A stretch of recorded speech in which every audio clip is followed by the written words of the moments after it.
Hey everybody, welcome to Dad Casual, where full-time dads and casual gamers come together to discuss everything we love about the games we wish we had more time to play. Thanks for being here. If you would, please take a moment to follow and subscribe on YouTube, Instagram, Twitter, and your podcast platform of choice, and maybe even just leave us a review. And if you ever have any questions, topics, or thoughts, feel free to email dadcasualpodcast@gmail.com. We'd love to hear from you. And without further ado, this is Dad Casual.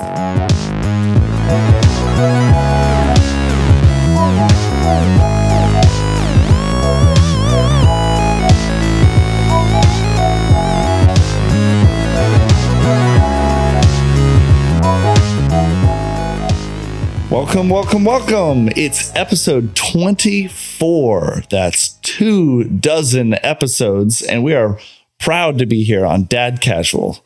Today, we're discussing PS Plus games that have leaked. We'll have to discuss if they're confirmed. The Last of Us, the TV show on HBO, Goldeneye on Xbox, and other re-releases better or worse than you remember. All of this and much more right here on Dad Casual. And as usual, we have our usual crew, Houston Dragna. Hey there. Preston Jensen. It is I. And I'm Jack Bauer. I get Who's it. that? I get it. 24. That show hasn't been relevant for a while, right? So It's been a hot minute. Honest thing, I don't think I've ever seen any, actually watched an episode. I've seen it on, but I've never watched it. Same. That was I watched just something that was on TV when I was still at home, in high school. I remember the entire series. Yeah, I see that. I know people like you that are it was the best thing ever. Oh, I don't know if it was it was good. It was really good. Are you the same kind of guy that talks about Burn Notice and Mad Men, how it's the best shows ever? I never saw Burn Notice. Mad Men I thought was good. Mad Men is good. Okay. It's a lot. I feel like that show just kept going. But yeah. Mm-hmm. But yes, nice. Mad Men. Anyways. That Don Draper is just so cool. So yeah, man. Houston, Preston, what have you been up to this last week? I've honestly been watching more TV shows than playing games, it feels like. I did get in some more Risk of Rain. That's my comfort food game. It seems for the past couple of years, it's just really fun to just knock out just a couple of hours. It's pretty mindless. I'll put on a podcast and just play that game for a few hours. Just have it on in the background. It's really fun. But I watched episode 3 of The Last of Us. I think we all did. So we can definitely talk about that because I think we need to, because it's amazing. So good. And then I watched episode 1 of Chernobyl. And that show blew my mind as well. So I'm now an official Craig Mazin fan. So shout out. Will they make a game out of that show? No, they shouldn't. It's only 5 episodes, right? I don't. It's a mini series. Super short. 5. It is so good, and it honestly, that show. You know that sometimes shows you watch, you move on, you kind of don't even think about unless someone reminds you. Chernobyl is not that. It stayed with me for a long time. Well, because it's real. It's a dramatization of a real event. Maybe too long. Maybe ago. You were exposed to radiation, and that's why it stayed with you. I feel like it was the first real life horror movie that I've ever watched. It felt like a horror movie. But you're this really happened. Oh, you can feel their pain through the screen. It's so intense. Yeah, it's crazy. How many episodes into it are you? Oh, just one. Just the first one. You have so many great episodes left. I'm excited for you to keep going. It seems like they packed a lot into each one because they're all a little over an hour, it seems, from what I saw. And if I imagine since it's a miniseries, they're all going to be that just movie-esque, jam-packed, details, a lot of action. Yeah. A lot of serious parts. Yeah. All serious parts.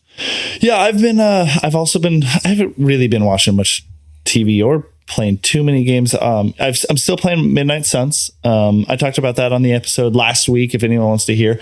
I'm a little farther. I have got some new characters, they're not really spoilers. They're on the cover of the game, but I've now played some with Wolverine and Captain America, which are very different characters than the rest. Wolverine is a little bit like Blade, except he can heal. The Captain America is full on tank character. So it's fun. I still like the game. I like that they're introducing characters as you go. That keeps it fresh.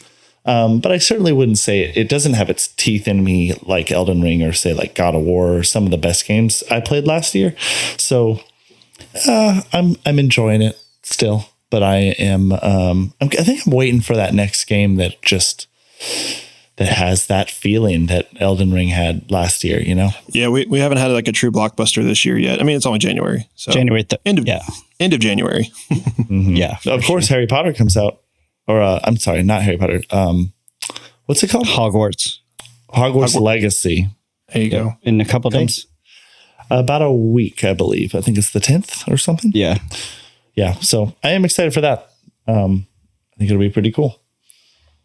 Cool. Yeah. So how about we talk about some video games? Let's go. Video games. Cool.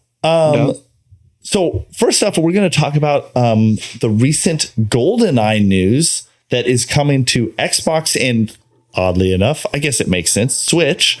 I mean, that is what Goldeneye was originally, was the N64. But it's so weird to associate it now with like first-person shooters. I don't associate with Switch, Right. like For sure. I don't. And so it's very interesting. And so Goldeneye is going to be coming out, or it has come out. It came out? Yeah. The 27th. Yeah, it's already out. Gotcha. So it came out. I'm just curious what you guys, have you played it? Have you looked into it? Are you looking to do like a gaming night together or something? Like, and then I kind of do want to have a follow-up question I want to ask about maybe some other games that have been re-released, like Goldeneye, that maybe you loved or hated or were disappointed in. Yeah. Preston, go ahead. Yeah. So I downloaded it on the Switch. Nice. It's fun. I think the biggest thing about it though is, man, the graphics. I mean, are original. A bunch of walking potatoes. So is it not remastered at all? No. They just straight up just made it available again. Basically, yeah. Yeah. And I think on the Switch, correct me if I'm wrong, but I think that you didn't even really change the controls on the Switch. And you have to like choose a different controller mode to get like the more standard like dual analog style play. Yep. Where I think as on the Xbox release, they maybe modified it a little bit for that. Mm-hmm. So it's a bit more palatable immediately on Xbox, but it is the same game. Yep. Yeah, Same character, same level, same graphics, everything. Yeah. So I was reading on Kotaku, they basically were saying that it's the original ROM code is being used. So it's an emulation basically on the Xbox. But it's official and approved by, exactly. obviously, Rare and Nintendo. And it only runs at 30 frames a second. Not a huge deal, but par for the course. People have been playing GoldenEye on PC for a while at twice that, at 60. But this is like the first time it's been like, it's essentially like if you didn't have like a PC and were into like ROMs and emulation, right, or have a working N64, this is the first time it's been like truly like widespread playable since the N64, which is really cool. Pretty cool. What's interesting about, GoldenEye was developed by Rare. And that's one of those weird ones. So it's like, they made all those games for Nintendo, but then Xbox acquired them. I want to say like over 10, 15 years ago. I'm not sure, but yeah, I do remember that. And it's kind of Rare has become, they're not even the same company they used to be, you know. The developers who like did, for example, like Banjo-Kazooie tried to do that other game called Ukulele, and there's other things, but like over the last few years, Nintendo and Xbox have developed a relationship with one another. And I think it's like, talk about re-release games. I'm like, man, I think that's a reason why you haven't seen a Banjo-Kazooie sequel. You haven't seen a 3, for example, despite it being a very beloved game by a lot of people. And like, man, I would love to see like some games in the Rare catalog come back, or like even get a sequel, because like, obviously that's why it was released for Xbox and Switch, and why it took so long, because you have to strike that deal, I think. Well, there was I remember seeing a playthrough of a canceled GoldenEye 007 that was supposed to be like newer, if you will, quote unquote. But it got shot down for some reason. I mean, there was a full, like, I don't remember how long the video was. There's also the licensing for James Bond. I mean, I'm sure that estate is like very closely protected too. Yeah, that could be the reason as well. Just FYI, Rare was bought in 2002, so it's 21 years ago. Dang. Ooh, I said 15. I guess I wasn't. I mean, that's still pretty far. That's a long time ago. Yeah. Yeah.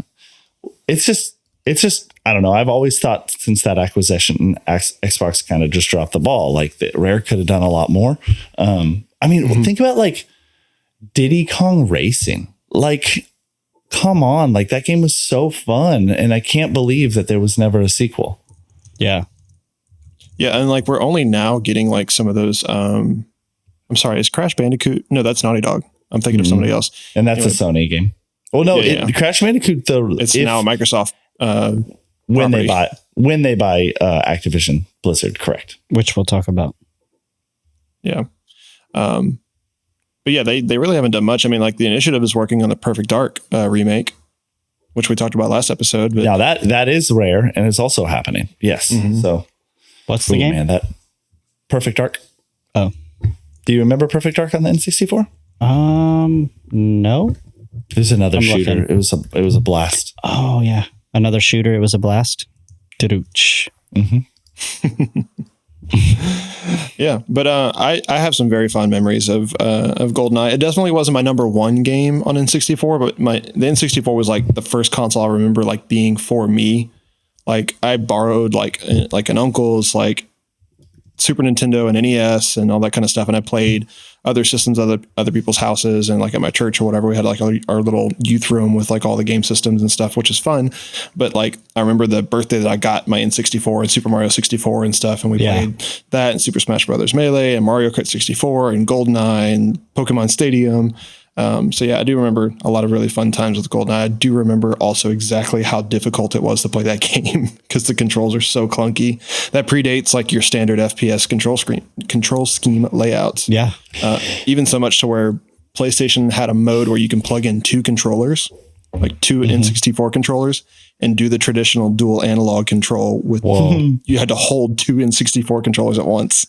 Jeez. Well, which like is hilarious. Well, like speaking of old games that like got a somewhat of a re-release or remake, like I think of like Zelda Skyward Sword, and like that the control scheme had to be completely like modernized because that was the Wii era, and so it was used to all the motion controls with the nunchuck and the things, and like they had to figure out a way to say like let's what I love about like those efforts too is it's not just that the game is coming to modern consoles. It's that it also, like, for historical purposes, like preserves the game in a way. Like now that game, like, can be played by my kids and my grandkids, and you know what I mean. Like, it's like if they hadn't made that effort, it would only get harder as time goes on and technology gets farther and farther away from the Wii.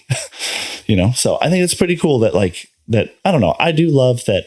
Some people think it's a cop-out when like they're like, I'm sick of all these old movies that are just being remade, or I'm sick of all these old games. They're just bringing back the old stuff. I want new content. And I don't disagree with that, but I want to see both. I think it's cool seeing modernized titles from, you know, when we had the nostalgia as kids.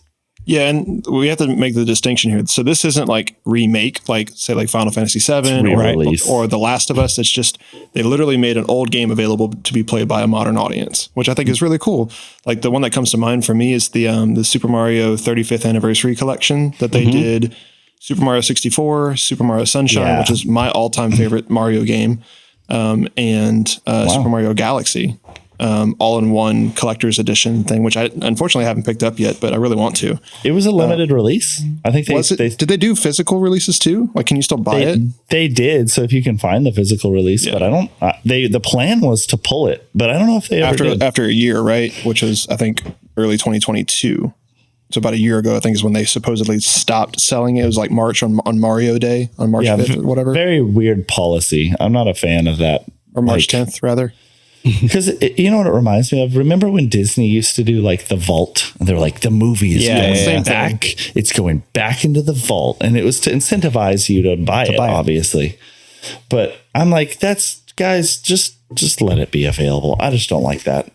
But, you know, I guess I'm the consumer. I don't get to choose all the time. I just don't think I think it's a lame policy. Yeah.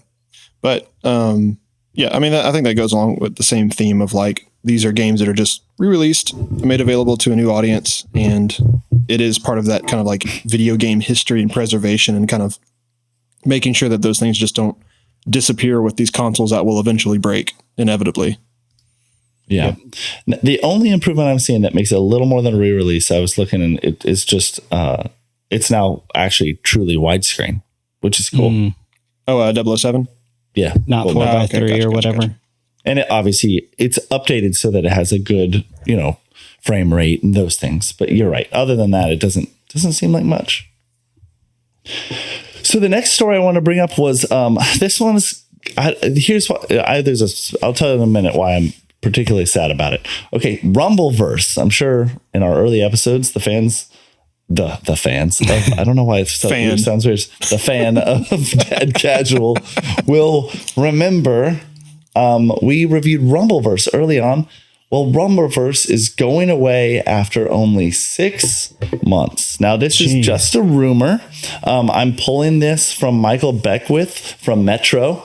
It says here that Iron Galaxy's hybrid of battle royale and fighting game could be delisted today, followed by a complete shutdown in February. Supposedly, the game will begin to be delisted on storefronts later today and will shut down completely at the end of February. Since it launched in August, that means Rumbleverse would have lasted only a paltry. Do you see what he did? You see what he did there? A paltry 6 months. Oh, I'm not reading the article. No. I think I just missed it. I don't know if that's a pun, but like the main character on the cover is a chicken wrestler. Yep. Oh, that would be poultry. Yes, I know. Did he type out poultry? No, he did. That would be the pun. I know, but it seems like he did. Anyway, so that's the claim. And there's a tweet from someone named Tom Henderson showing that it'll be shut down in February. It's not a huge surprise, but I do want to hear your guys' thoughts. I mean, didn't we talk about that we didn't play it recently? Didn't we talk about this? It might have been somebody else, Andy, in a different group, but I feel like we were talking about games that we haven't played in a while, and that came up, and I was like, just wasn't that fun. Oh, and you said people just aren't good at it, or something like that. Like no one could be good at it, really. I felt like that's not true. I felt that the complaint, at least among our immediate friend group, I don't know about the internet, right? But like, they were like, I just am dying immediately. I'm not liking this. I'm like, yeah, but like that's how I feel about any game, new game, Call of Duty. If I were to jump into Call of Duty right now, and I haven't played in a really long time, it's gonna take a little bit to get my legs. Yeah, it just is. So like, I just don't like that as a complaint. We have a lot of friends who listen, so I'm sure they're like, "Screw you, Andy. That's not what you're putting words in my mouth." Sorry if I'm doing that, guys, but I do think we run the podcast. They don't, so we can. That's true. There it is. So we wear the pants. We control the narrative. Yeah. I did have a couple thoughts. So, one, is this like a record for like shortest lived game as a service? Bro, like maybe. That had like an actual real major release. I would call it a major release. Like that's from Epic Games. That's Fall Guys. It's Fortnite. It's whatever. I don't really know even how to search that. And it's not official yet. So I guess it's just all based on rumors, but like, have there actually been any games that have like quote unquote lived shorter than 6 months? I don't know. Other than like physical releases that are just like not online games. Yes. I'm trying to remember specifically. At least on the scale, I'm sure there's some tiny games that really didn't do much. But so one I can think about was Anthem, the EA game that like was like super hyped up. I don't remember how long it lasted. Isn't it still out? I think you can play it, but I think it's online servers. A large portion of it was online that I think they shut down. Like almost immediately. Yeah, I think that's right. It survived for 2 years. Anthem? Mm-hmm. Okay. That game looked cool. I remember playing the demo. Like visually and like functionally, it was really cool. But yeah. I never really got into it enough to. I didn't actually buy it. It was a demo, I think. So that 2 years and 2 days. I think because it was out around the time that I was like really into Destiny 2, like we were talking about earlier. So maybe that kind of like overshadowed it because it's a very similar, like you're a person in like a cool looking suit and you're shooting guns and it's a space themed thing. And it's kind of a massively multiplayer type arena shooter thing. So I don't know. I don't really know the whole story behind that mystery, but I wish I could remember. I swear there was a game that was like, it was like 2 months. It was like almost immediately. It had no fanfare and it was over. I just can't remember. It was like a story last year. It was recent. I can't find it. Shortest lived MMOs. Yeah, I don't know. Fury, Auto Assault, Tabula Rasa, Seed. Games that vanished as soon as they're released. Let's see. This is from The Gamer. Let me drop my ad blocker for a second. First one is Battleborn. Did you play that one? That looks kind of like a Fortnite battle type thing. No, it was a little bit like I would call Battleborn Overwatch. It was a total Overwatch. Oh, it says hero shooter. Okay.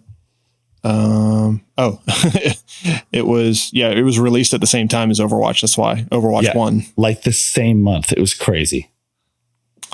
Back for Blood. It's shut down. It literally I was just looking at it. I think it on PS Plus. I think this may be, I don't think it literally means like the game shut down, but like maybe it just didn't get the fanfare that it was probably due because of other competing titles or something like that. Let's see what this actually says. Turtle Rock Studios most well known for their game. Original work on the original 2 Left 4 Dead games, decided to go back to the formula and change it up for the most recent game titled Back 4 Blood. It takes a similar concept to Left 4 Dead with players.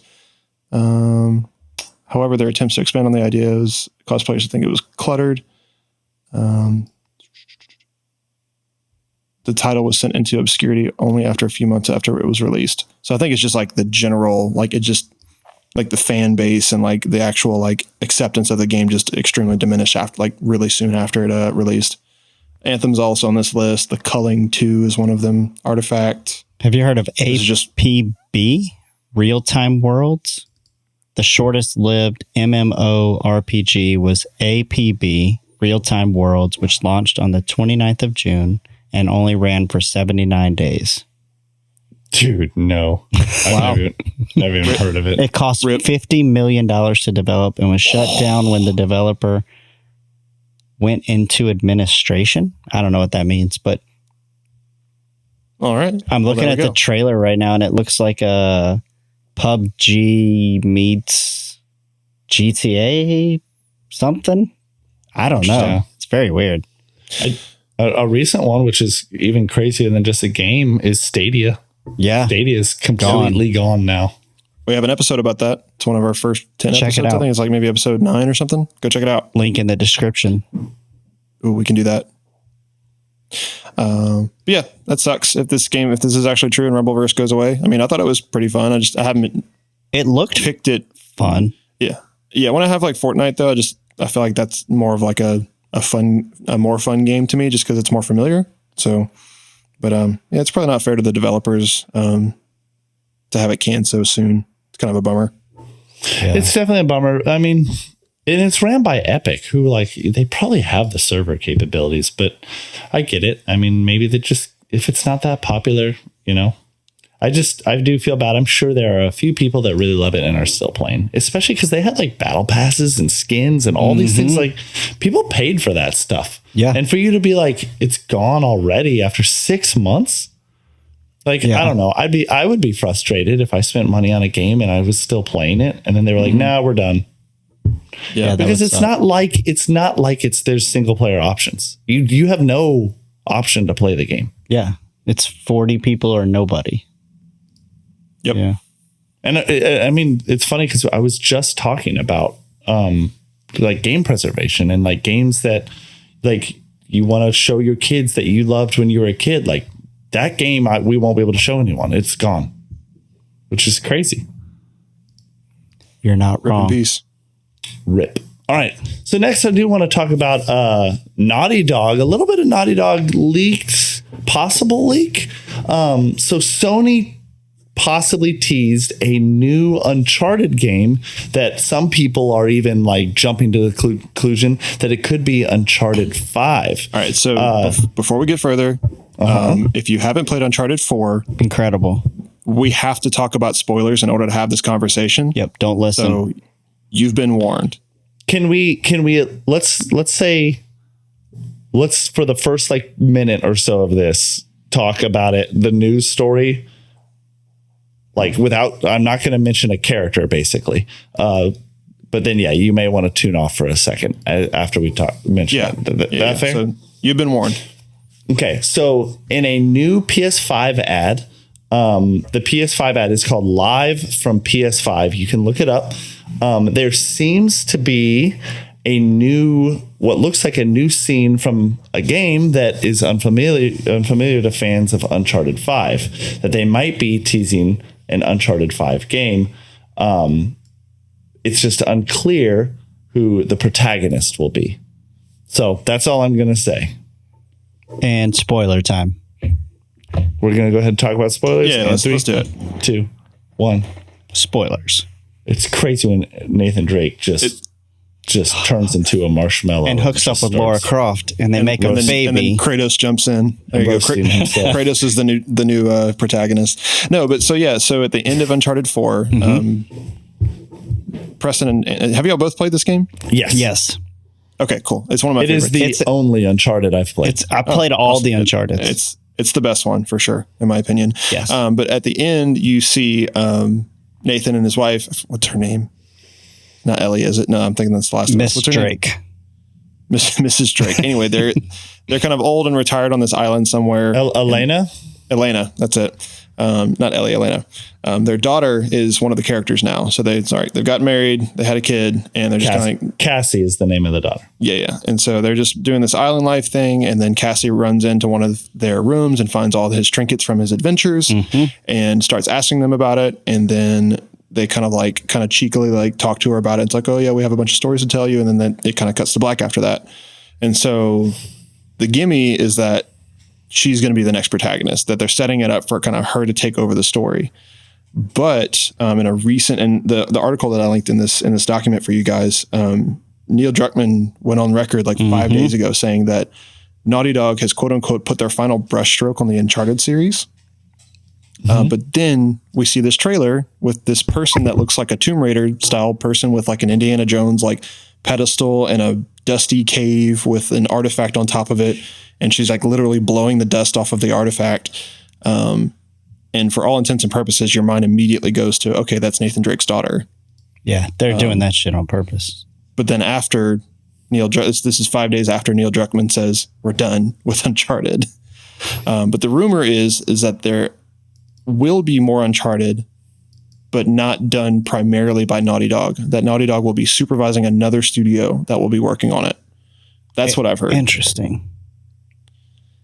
So I don't know how much water that holds. There's a bunch of people kind of talking about it, rumor mills going on Twitter and such. So I'd love to see it. I love the Uncharted series. If it's not an Uncharted game, it looks so much like it, first off. And it can't be Tomb Raider. Right. And we know that there's no way it could be Indiana Jones because that's an Xbox game. Correct. Right. I guess it could be Tomb Raider, but it's very unlikely. I don't think that's Tomb Raider. Because it's already established, and that's not known as a quote unquote only Sony property. Also, And just that character does not look like Laura Croft anything. no. And this character looks honestly, like a Drake explorer type, a wilderness explorer. Yeah, the only thing I do think about is, do you remember when PlayStation gave some it wasn't PlayStation, maybe. I'm thinking of Unreal Engine did some demos with it was like generic adventure character. Like it just, sometimes Sony's ads are just like tropes. Like it's showing like game and adventure tropes. Like it's not even necessarily referencing actual real properties. But that one just seemed so on the nose for like a treasure hunter explorer type person, which their poster child is Nathan Drake. And so if it's a female, then, and it's not Lara Croft, then who is it? I mean, do you think they would just mess with us just to mess with us? That'd be weird, right? Nah, that's not Sony. No. They're equally known for all the Easter eggs that they put into stuff. Right. Like that. That's what I'm thinking too. Like sometimes, not in their ads normally, but yeah. Or at least references to other things. But yeah, maybe not like teasers. I do like this last comment on this page on Polygon. It says, but surely it's all been charted by now. Amazing. Yes. They need to so be. That guy's a dad casual fan, or should be. Yep. Yes. There we go. Man, Naughty Dog is just the center of attention right now for everything. So I think we have some more to talk about them, right? I mean, they are the pinnacle of, I feel like, narrative games. I guess Sony Santa Monica has like earned its place, but they really lately, I mean, it's God of War. That's all they got. And I don't know. I think you're right. They're just getting a lot of attention between they did the re-release of The Last of Us. They've got the show now. Everyone's wondering what's next. The online game, which apparently is quoted as being the biggest thing they've ever produced. Did you see that news? I know we don't have that on the list. I'm kind of throwing that in. But Naughty Dog recently said that their online multiplayer The Last of Us game is the biggest game they've ever produced. The fully fleshed factions game. That is insane to think about. I mean, Naughty Dog is not as big of a company as, say, Activision.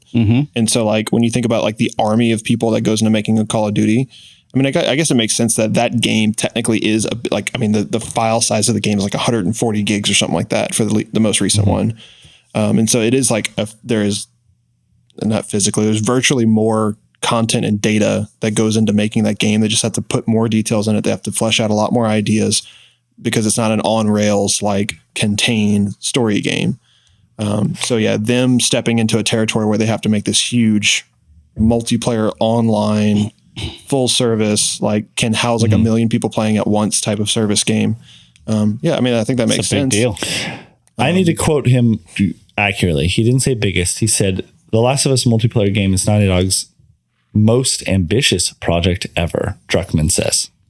So ambitious doesn't quite mean the same as biggest. Okay. It just means it could just be complicated, and like a lot of bells and like a lot of gears, moving parts to make a game like that. For sure. Yeah, definitely the biggest. I mean, maybe not the biggest departure. I mean, I guess from a main game, because the factions multiplayer and the multiplayer from Uncharted, like those were kind of just like secondary. They were kind of smaller parts, but they must have enough of a following to those to warrant trying to dip their toe into the full multiplayer game pool. Yeah. And then, of course, there's one last Naughty Dog news. And this one, I don't think we have much to talk about. And I was not surprised. But HBO has greenlit The Last of Us Season 2. I'm shocked. Shocked face here. What I guess I've already said this on a previous episode, but like I am anxious to see, does this season actually go into like the winter of the game and actually finish the game one story? Or does game one take several seasons to complete before we go to part two from the games? I'm 95% sure it does the entire first game, because I've seen some of the trailers have been like in the snow. Yeah. Okay. As well. So it does go to winter and everything. Yes. That's what it seems like. So yeah, I believe this first season will complete an alternate version of the story of the first game, because as we saw in episode 3, they kind of went in a slightly different direction. They told the story of Bill and Frank, which if you haven't seen it and you're just ready to cry some more, then please, by all means, go watch it, because it's incredible. Yep. They take a little bit of liberty between what happened in the game, which was a lot of like fetch quests and like a lot more fighting and zombies with like a little bit of story thrown in there. And this kind of just flips it on its head, and it tells the entire story of Bill and Frank, which you'll learn more about if you watch it or if you play some of the game. There's definitely like a lot of clues as to what happens there. But they change it. They make it a little bit, I won't say how they make it, but they make it different. They make it different. I will say I'm not like upset. Some people are like, any change sometimes fans don't like. But I think first off, all the changes were perfect. I think it was great and well told. There are some things that I'm like, oh man, it would have been nice to see this character and this character interact. And yes, I probably am not going to see that now. And that's a bummer. But it's not like that big a deal. It's not a deal breaker. And what they did instead was so good that I think, how can you be upset? I also think episode 3 could stand alone by itself as a story. It is. And you could watch this. Yeah. It is. I mean, it's great for the entirety of the story, but episode 3, I was even thinking about my wife, she won't watch. After episode 1, after about 20 minutes, she was like, I can't do this. It's too scary. It's like, okay, she could watch episode 3. Oh yeah. And it would be emotional. Except I'll tell you what, there was one part where Ellie goes down into like a dark area. Oh yeah. Oh, where Michelle and I both were like, man, no. Yep. Like, yep. We were covers over our nose. Yep. Yeah, that show does not let off the gas, whether it's being scary or emotional or I love it. The game has some moments of like lightheartedness, and I think the show, like, they kind of do start joking around a little bit more as Joel and Ellie are talking. But yeah, for the most part, man, it's 95% of it's just balls to the wall intense. But yeah, no surprises that they got greenlit for season 2, and I don't imagine they're not going to get greenlit for season 3. So we'll see. So there is one more bit of news, and it is related again to Naughty Dog and The Last of Us. And I'm sure after this episode, we'll probably step off The Last of Us talking so much about the show. Probably not. We are going to be watching. Even though we are going to watch it every week, we will at some point need to step off of it. But this one isn't necessarily news about The Last of Us, but it is related.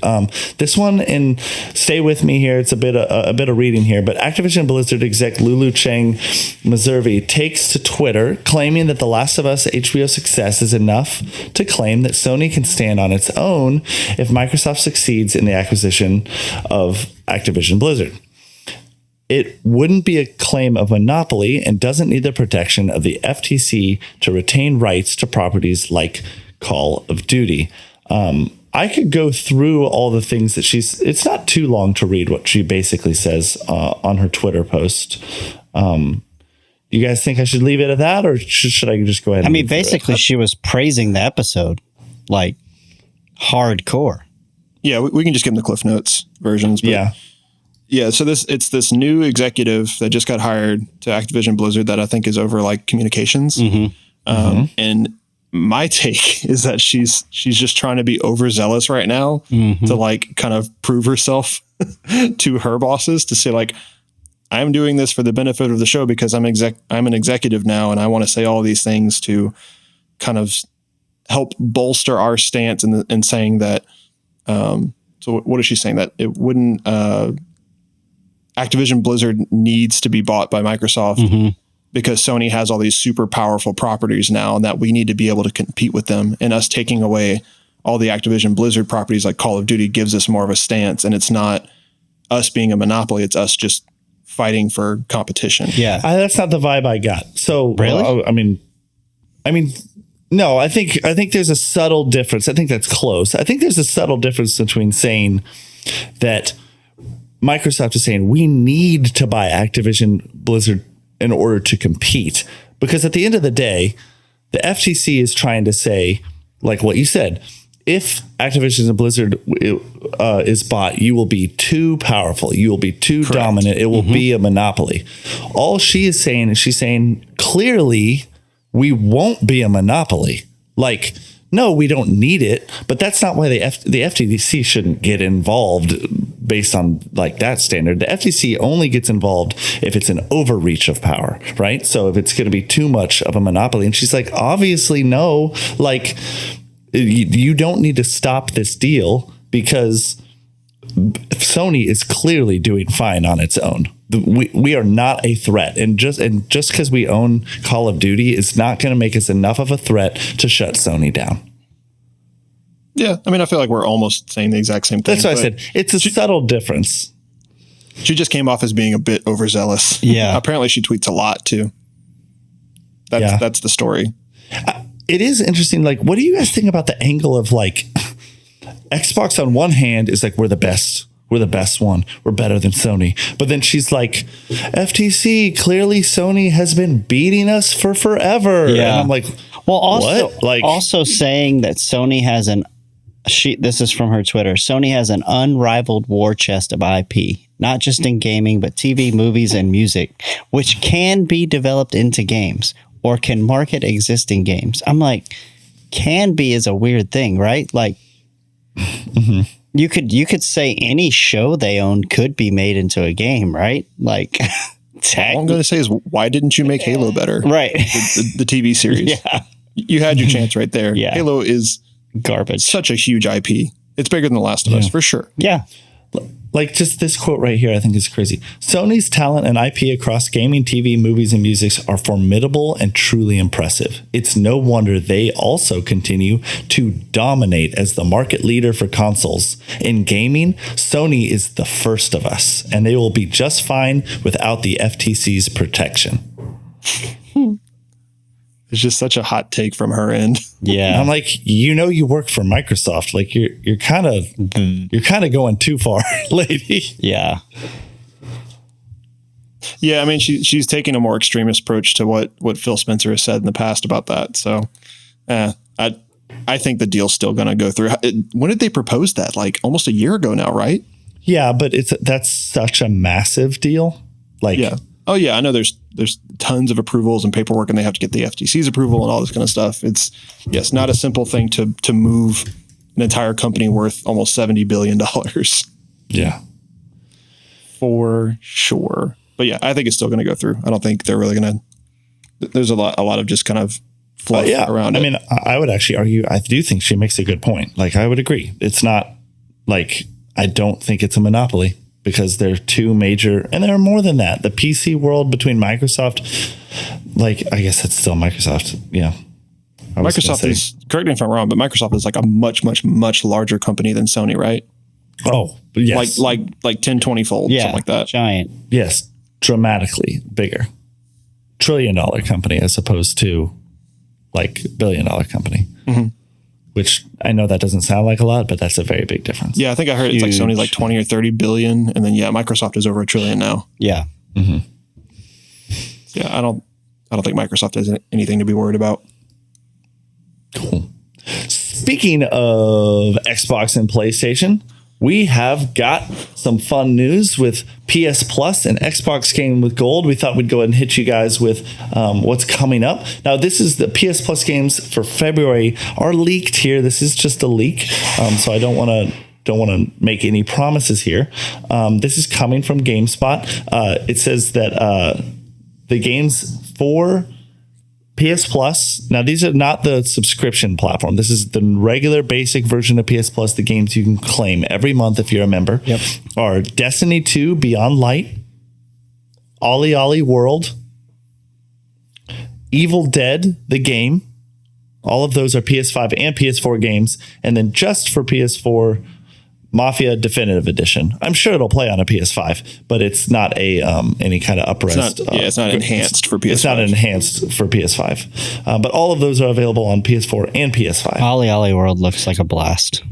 Yeah, I want to play Ollie Ollie World too. I never did. I talked about that one multiple times, and I still can't remember what it's like. And then screenshot. For the Xbox fans in the world, there is a game called For the King, which will be available between all month of February. And then Guts and Goals. The heck? I don't know about either of those games. Guts and Goals. It sounds like a soccer or a... It's an arcade soccer game that allows players to use bats and score goals. The title, which usually costs $15, features over 30 heroes and doesn't have any penalty cards. Okay. Okay, it looks very 8-bit soccer. But they use bats. They do. Yeah. Looks fun. Paintball. There's mini games. Okay, that looks fun. This looks like it looks like the art style from like The Binding of Isaac. Oh yeah, dude, this does look fun. It looks hilarious. It's kind of like what's that? Not Brawlhalla. This is awesome. I know what love you're talking this. about, Houston. Yeah, I can't remember the name of the game, but yeah, it's like a little pixel fighter, but like also soccer at the same time. Yeah. Definitely look up Guts with Goals, guys. This is cool. Guts in goals, right? Yeah. Guts and Goals. Yes. Is Ollie Ollie World a puzzle or a skating game? Or both? It looks like yes. Okay. That's what I was thinking. It looks like, yeah, like an adventure skating game. Right. Not Tony Hawk's Pro Skater at all. It's like a side scroller adventure, right? Is it only from that perspective? I see some like 3D elements to it as well. Maybe it does. Maybe it shifts between both. It looks like the 3D elements are like cutscenes, though. I can't. Maybe so. Can't tell. IGN For the gave it a King. 9, so looks fun. Sorry, you guys. Look, For the King looks cool too. It's like very board gamey. I don't know how to describe it. Let's see. Strategic RPG that blends tabletop and roguelike elements in an adventure. It looks like what's the game that everybody owns? Catan. Yeah. The grid system looks like that. It's yeah, hexagons. Yeah. but then it also breaks into like dungeons. Whoa. It looks kind of. I'm kind of like. It's a hybrid style game. So there's like an overworld and then they have dungeons. Yeah. But the overworld looks like a board game. Interesting. That is neat looking. Video games are cool, guys. Video games are cool. Video games are art. Man, Everything is art. Wow. What a statement. It's late, y'all. It is. it is. Every week we always record it. Late night, and right now it's 10:42 our time because our kids are asleep. And so, how's dad life been to you guys lately? That good, huh? That bad. Go for it, Preston. We got back from the guys' vacation. I think we talked about that last podcast. Yeah. And Rhett has been like, my son has been all about, Dad, you're my best friend. You're my best friend, which has been awesome. But he's started to be mean to Christine, my wife, his mom, where he's like, I don't want to talk to you. Dad's my best friend. So we're going through a little bit of like, Dang. yeah. So that's been fun to try and deal with because I want to be the favorite. But also, he needs to learn some respect because that's my wife. For sure. But yeah, so that's been a fun little thing. But he has been excited the last few weeks to go to school and to get in bed. And he wants to read every night. And then he wants to tell us stories that don't make any sense, which is the best. The best. That's awesome. I love stories when they tell stories that are just like gibberish. Oh man, you're like trying to string thoughts together, but yeah, I want whatever he's having. So yeah, you lost me at the airplane that turns into a spider. Yeah, yeah, that is very interesting. Like Michelle and I have talked several times about like we never want to force love. Like we don't want to force our kids to like love someone. Like respect. Like treat people with kindness. Yes, you treat people with kindness and respect, no matter who it is. But people have preferences and leanings, and like we've always said, like if they don't want to kiss or hug grandma, they don't have to kiss or hug grandma. Like we're not gonna make them do those things because I don't know, that's just weird to do if you think about it, even for a few minutes, a few moments or whatever. And I think they will. Like you can say, would you like to? You can ask, and they might do it on their free will. And it means more if they do it on their free will anyway. But that is interesting that he's saying I want to be with dad because it's also going to be seasonal. There's going to be a time there probably are times he wants mom, I'm sure. Oh, 100%. When he gets hurt, he don't want me. Yeah. Or he's in trouble maybe. Yeah. Or maybe he wants you. Who's harder, Christine or you? It just depends. Yeah, that's fair. Us too. What about you, Yeah. H-Town? H-Town down. Me? This week's been a bit rough, if I'm honest. My daughter's been sick, has some tummy issues, makes her not want to go to sleep or nap during the middle of the day either. And so like my wife suffers in the middle of the day when she's like fighting naps and stuff, because she normally she wakes up at like 7 or so and then takes a nap at like 11 and then goes back to bed at like 7:38, something like that at night. But then when she doesn't nap during the day, she just gets really cranky. And then lately it's been no nap. And then she stays up until midnight or later because of her stomach issues. And that just tortures all three of us. Yeah. So, and like with her, like I've said this a bunch of times on the podcast, she has a disability. She has spina bifida. And so that comes with like, she doesn't talk yet. So there's communication issues. And then she really can't do much for herself right now. She can't walk or anything. So, that just kind of adds another layer of complication on top of like, hey, like what's wrong? We can't just ask her that. We kind of just have to like trial and error until we diagnose something. And so, when she's sick, it's always like a little bit more exacerbated than your typical child, I believe. But all kids get sick. It always sucks. You just have to take care of them as best you can. So that's been a challenge, but a bit of good news. So we got a little practice wheelchair for her like a couple of months ago. And I say practice, it was some kid's wheelchair, they grew out of it. And so we got it just for her to kind of like learn on. So that's been cool to kind of give her some independence, which is new for her. So she's been learning how to kind of like, all right, I want to go to that table and grab my milk cup and I want to go here and play with my toys. And like, she's like gone to her room and like looked at her shelf of toys, which is like the coolest thing. And so she's able to kind of communicate better that way, but she's getting her like custom fit one from insurance in like a month. Actually, I think just a few weeks now. So that's exciting. Really cool to have one that like properly fits her, cool. That she can kind of be a lot more comfortable and kind of stay in it for longer periods of time and move a little bit more efficiently. So yeah, that's been good. I love that you're on this podcast to share stories of, I don't know, we each have different experiences, and you, especially Houston, have a little bit more unique experience, but I hope that like, you know, if anyone ever writes in, I would love to know, you know, other people, dads out there in the, like that listen, if they do have, you know, they have things like what you're going through or maybe different than even all of us. I would love to hear stories about your dad life and what life is like.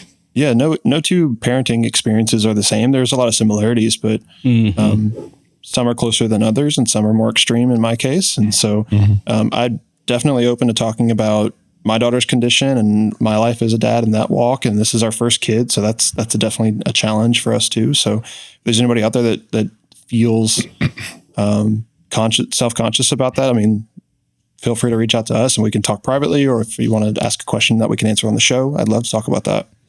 Yeah. I've thought about this a few times too, of maybe even having like more of like a Facebook group, like a private group based on Dad Casual. I think could be really cool, where we're like, people can talk and hang out and talk about dad stuff, talk about game stuff. Yeah. We talked about a Discord server as well too. Yeah. That cool. Too would be great. I think both would be great. Just depending on your preferences, especially Discord for like, that would be like gaming together would be great too. Yeah. Squad up. I'd love it. Squad up. So I know for me, like, it's just, I don't know. I don't feel like anything's changed. Like things are still the same. You know, my situation is that I have 3 of those kiddos. And show off. Just, yeah. Quantity is all that matters. Yep. Quantity never matters. I have 3 crappy kids. No, I'm just kidding. I'm just kidding. Yeah, sure. I think something I've always struggled with has been, I mean, like at work even, like, or like, I don't want to say no. Like I want to say yes to every opportunity, and that can be harmful. And I think with my kids, you know, I can do the same things. Like I will have promised all 3 kids something, and then I'm like, oh my gosh, we're nearing bedtime. I promised them I would do things, and like, there's just not time. I can't always do everything. And so then, you know, it's just hard. Like tonight, this isn't exactly that, but like my struggle tonight was that I fed Riley and Lily, and Noah was next door at a friend's. And when he came back, I literally forgot that he hadn't actually ate dinner. But he's the oldest. He's almost 9. And so I'm like, all right, man, your bath is made good. And I'm like, yeah, I now send him to the bath. Like I'm not bathing him anymore. And so like he does his thing. He comes back. He puts his pajamas on, and it's like we've had a conversation a lot lately about like don't ask for food at bedtime or dessert. Like bedtime for us is 8:00, and we're like, you can't eat dessert after 7:30. Like we want to tone the sugar and all that down and get ready. We're winding down at that point. It's like 7:45, 15 minutes before we go up to read and turn lights out. And he's like, Dad, I'm hungry. And at first I was like, dude, I told you. But then I remembered, he was like, you told me you'd make me a bowl of chili. We had chili tonight. And I was like, oh my gosh, I did. I promised that. I just was so overwhelmed with all the chaos of all the kids and the routine that so then like, what do you do? Like the rule is you can't eat that late, but I promised him I would make him dinner and didn't. And then I felt bad. Yeah. Like, cause it's not like, I'm not going to send him to bed because I forgot. But then I talked to him, I was like, okay, yes, I forgot. But you saw how, like, you can see what I was doing. Like maybe next time a gentle, hey Dad, I still never got my chili. Like just once, just one reminder would have been helpful. But you're not, I told him, I was like, you're not in trouble. And I let him stay up till like 8:15 so he could eat. I was about to say, does this story turn into how Andy starts starving his children? No, of course I let him eat. Well, guys, great episode. I got to call CPS. Yeah. And that's the last episode of Dad Casual. We're canceled. No, it's just, and I don't know, like, I have those hard days of like, for me, a new thing for me is sensory overload. I've always been a little bit like that, but like I sometimes get so flustered at just the noise and the chaos all at once. I want to just like let me cook dinner. And then when I'm done cooking dinner, I'll help you with your school project. And then once I help with that, I will help your sister with what she needs. Like, but that's not how it works. They all want their thing all at the same time. And sometimes they actually all need your attention. It's not just a want. And so it can be a lot. Yeah. So, I had a similar thing the other day. It's just like, so when we put my daughter to bed, she has a routine and she's like watching her little iPad thing. And like, it has like her little sensory videos for her. And then like my wife's watching TV, and then like, usually like something's cooking or the dishwasher's going. And like, I totally understand that. Like I've had to like leave the house a couple of times and told my wife, it's like, hey, you take over for like 20 minutes. I'm going to drive somewhere and like get something to drink from the gas station or whatever, just because I just need to like not exist in this space or else I'm going to like pop. Yeah. There's the cabin fever aspect too, where you're just I got to get out of the room. But my favorite time of day recently has been, all right, I get home, we do bedtime, we do dinner, or we cook dinner, and then girl goes to bed.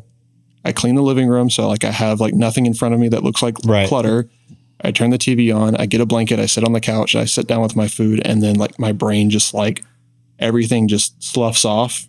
And like I just all of the stress just like literally melts away as soon as like everything's quiet except for the TV playing. And so that's like, I know we've talked about like when you go to bed and when you get up in the morning, but like I physically can't just go to bed after that. Like my brain has been like, I need some type of decompression time. I need it. Like I can't, if I try to lay down immediately, I might be able to fall asleep, but I need even 30 minutes. It doesn't have to be that long, but I need a second. Yeah, totally get that. Like I physically, like I can't even like eat until like my house is in order, if you know what I mean. I texted Michelle on Saturday. I had my kids to myself on Saturday. And I was like, she texted me, she's like, how's the day? And I was like, it's honestly great. Like Riley and Noah and all the kids are being good. But I need Riley, and I don't say this to them, right? I just text this to my phone. I was like, I need Riley to shut up for like 15 minutes. Like he wasn't being bad. He just wasn't stopping talking. Yeah. And I'm like, dude, I don't care about Pokemon anymore. Like I did when you started, I was like playing along, but like, it's hilarious how kids don't pick up social cues of like, I want my kids to know when people are not interested in what they have to say anymore. Like that's an important like skill, I feel. That like I know adults who can't do that. Yeah. Like they'll be like, I'm like, dude, you are still talking to that person. They clearly don't care. I almost said the name out loud that we were all thinking, but I didn't.